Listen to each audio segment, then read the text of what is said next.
नमस्कार, प्रादेशिक समाचार के साथ मैं उदय शंकर झा। पहले मुख्य समाचार।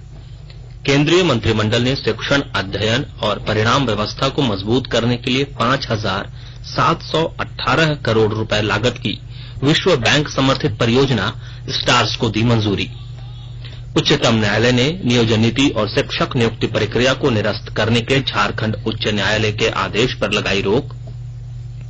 बेरमो विधानसभा उपचुनाव के लिए भाजपा, कांग्रेस और बसपा सहित 4 उम्मीदवारों ने आज नामांकन पत्र किया दाखिल। और देवघर पुलिस ने 11 साइबर अपराधियों को किया गिरफ्तार। कई mobile phone, SIM, passbook, laptop और एटीएम जब्त। अब समाचार विस्तार से। कोविड-19 महामारी के खिलाफ देश एकजुट होकर लड़ रहा है। आप भी हमारे साथ सुरक्षा और बचाव के 3 आसान एहतियाती उपायों का संकल्प लें। मास्क पहने, 2 गज की दूरी है जरूरी, सुरक्षित दूरी बनाए रखें, हाथ और मुंह साफ रखें। केंद्रीय मंत्रिमंडल ने राज्यों के लिए शिक्षण, अध्ययन और परिणाम व्यवस्था को मजबूत करने की विश्व बैंक समर्थित परियोजना स्टार्स को मंजूरी दे दी है। इस परियोजना में शैक्षिक परिणामों में सुधार के लिए राज्यों को शिक्षा से संबंध रखने वाली परियोजना के विकास, क्रियान्वयन, मूल्यांकन और सुधार की व्यवस्था है।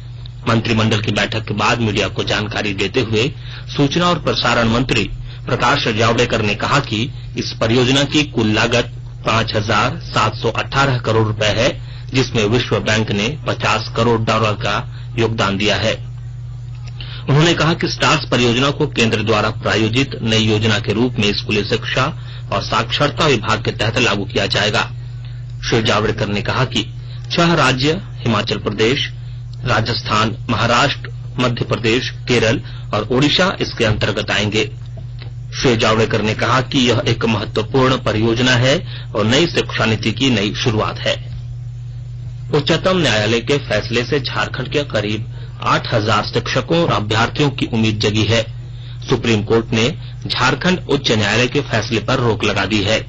झारखंड उच्च न्यायालय के अधिवक्ता धीरज कुमार ने बताया कि झारखंड उच्च न्यायालय ने राज्य सरकार द्वारा वर्ष 2016 में बनाई गई नियोजन नीति को गलत ठहराते हुए 13 अधिसूचित जिलों में हुई शिक्षकों की नियुक्ति प्रक्रिया को रद्द करने का आदेश दिया था। उन्होंने बताया कि झारखंड उच्च न्यायालय के फैसले को राज्य सरकार द्वारा सुप्रीम कोर्ट में चुनौती दी गई थी। सुप्रीम कोर्ट में आज मामले की सुनवाई हुई और अदालत ने इस फैसले पर रोक लगाते हुए सभी पक्षकारों को नोटिस जारी किया है। झारखंड राज्य सरकार के द्वारा जो नियोजन नीति लागू की गई थी सभी को नोटिस किया, सभी पक्षकारों को। इससे 8,000 अभ्यर्थियों को इसमें उम्मीदें जगी हैं जो शिक्षक के पद पर नियुक्त किए गए थे। राज्य में पिछले 24 घंटे में 701 नए कोरोना संक्रमित मरीज मिले हैं। इसके साथ ही राज्य में कोविड-19 पॉजिटिव मरीजों की संख्या बढ़कर 93,736 हो गई है, जबकि राज्य में करीब 91% से अधिक लोगों ने कोरोना को मात देने में सफलता हासिल की। स्वास्थ्य विभाग से मिली जानकारी के अनुसार राज्य में अब तक 85,314 लोगों ने कोरोना को मात देने में सफलता हासिल की है। वहीं 7,617 सक्रिय मरीजों का इलाज अब भी विभिन्न कोविड-19 अस्पतालों में चल रहा है। राज्यपाल द्रौपदी मुर्मू ने कोरोना संक्रमण से बचने के लिए लोगों को 3 मंत्र दिए हैं। उन्होंने लोगों से मास्क लगाने, आपस में 2 गज की दूरी रखने और हाथों की सफाई करने की अपील की है। झारखंड के प्यारे भाइयों और बहनों, आप सब जानते हैं कि वर्तमान में नोवेल कोरोना महामारी की समस्या से जूझ रहे हैं। ऐसे में जब तक इसका टीका नहीं बन जाता, तब तक बचाव के लिए मास्क, 2 गज की दूरी और हाथ एवं चेहरे की साबुन पानी से समय समय पर साफ सफाई है जरूरी। मुख्यमंत्री हेमंत सोरेन ने कोरोना संक्रमण से बचाव की अपील करते हुए कहा कि मौजूदा समय में जागरूकता ही इस बीमारी का इलाज है। हमने उसको निर्णय लिया है कि चूंकि ये पुराने नियुक्ति के आधार पर बच्चे इस बात को कह रहे हैं, इस बीच बहुत सारे और भी बच्चे मेडल और कई जगहों पर खेल करके अपना जरूरत दिखा चुके होंगे, वो बच्चे ना छूट जाए, इसलिए हमने 1 महीने का समय इसमें एक विंडो को रखा है, जहां जो बच्चे छूट गए हैं वो भी इसका हिस्सा बन पाए और जो सीधी नियुक्ति का प्रक्रिया पूरा किया जाएगा।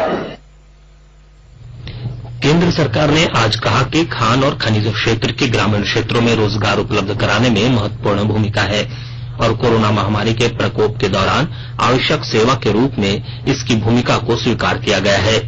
एक समारोह में खान सचिव अनिल कुमार जैन ने कहा कि कृषि की तरह खान और खनिज क्षेत्र ग्रामीण क्षेत्रों में लोगों को रोजगार उपलब्ध कराता है।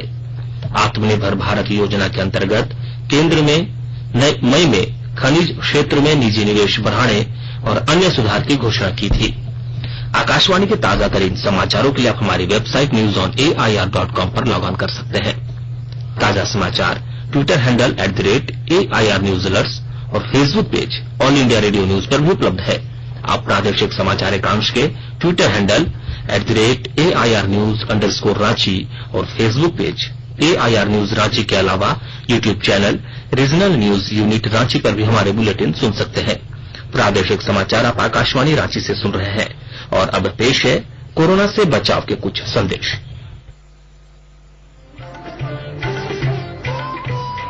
कोविड-19 से बचाव और सुरक्षित रहने के 3 उपाय। मास्क लगाएं, 2 गज दूरी है जरूरी, सुरक्षित दूरी रखें, हाथ और मुंह साफ रखें।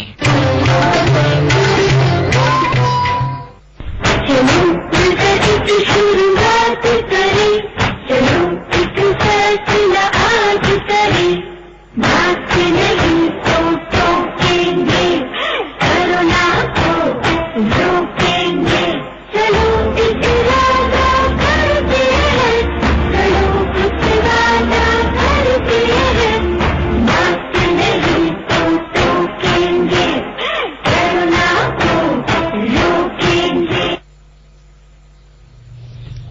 बेरमो विधानसभा उपचुनाव के लिए भाजपा प्रत्याशी योगेश्वर महतो बाटुल, कांग्रेस के कुमार जयमंगल और बहुजन समाज पार्टी से लालचंद महतो सहित 4 उम्मीदवारों ने आज निर्वाची पदाधिकारी अनंत कुमार के समक्ष अपना नामांकन पत्र दाखिल किया।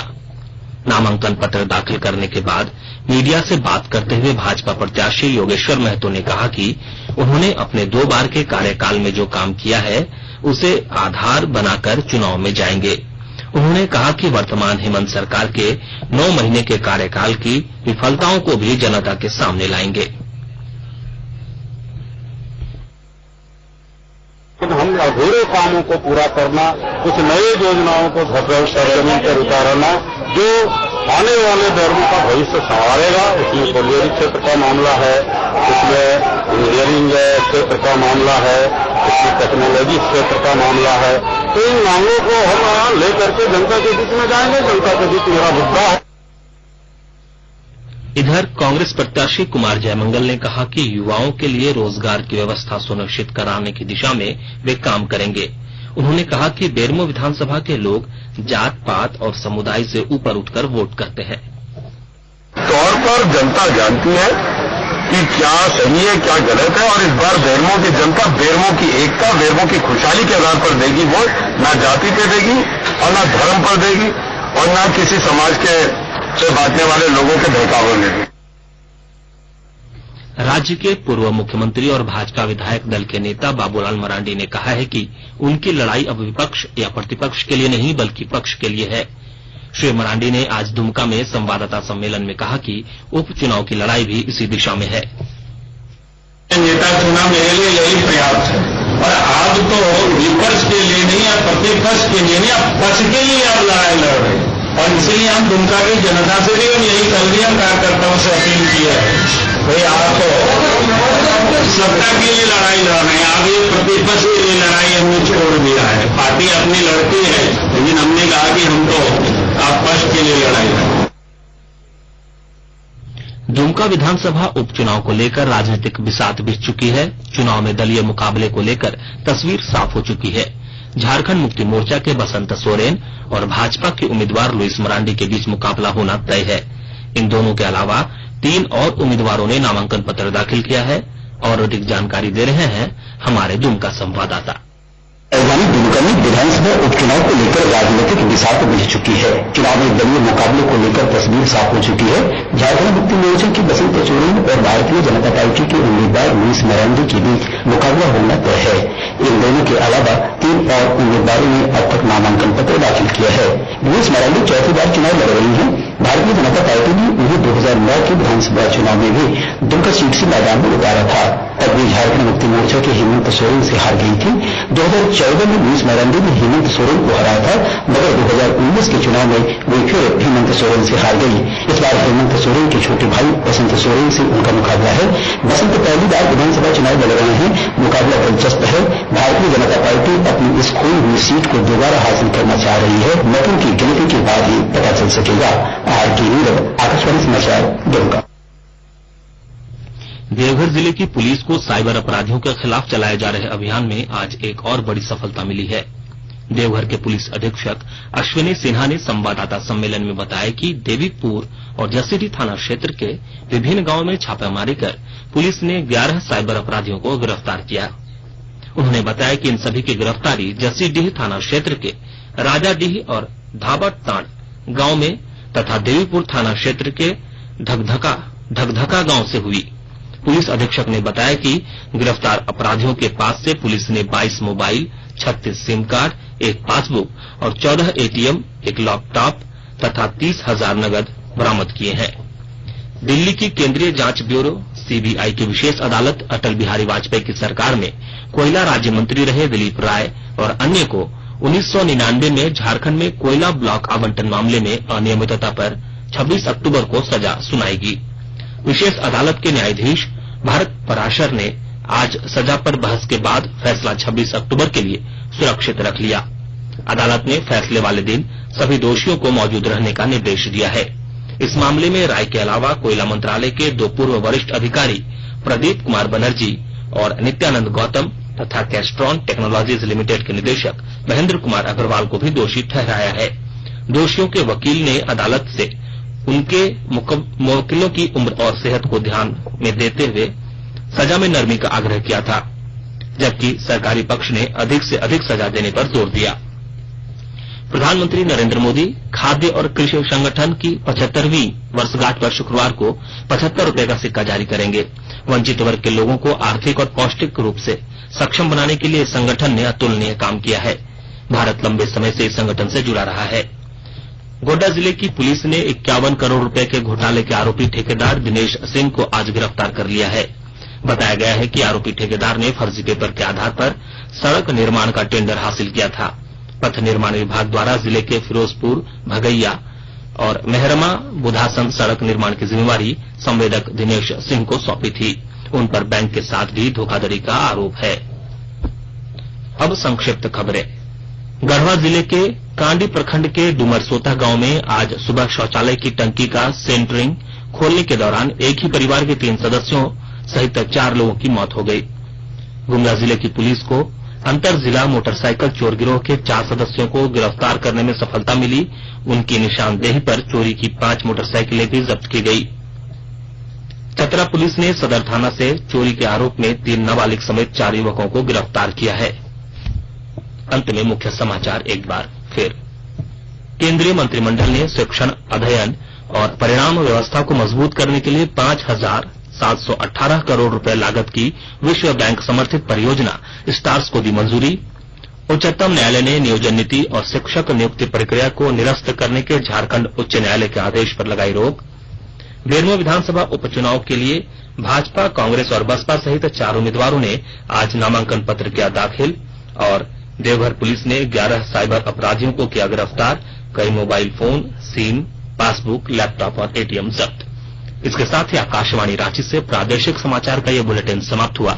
नमस्कार। सुरक्षित रहिए और सुनते रहिए आकाशवाणी।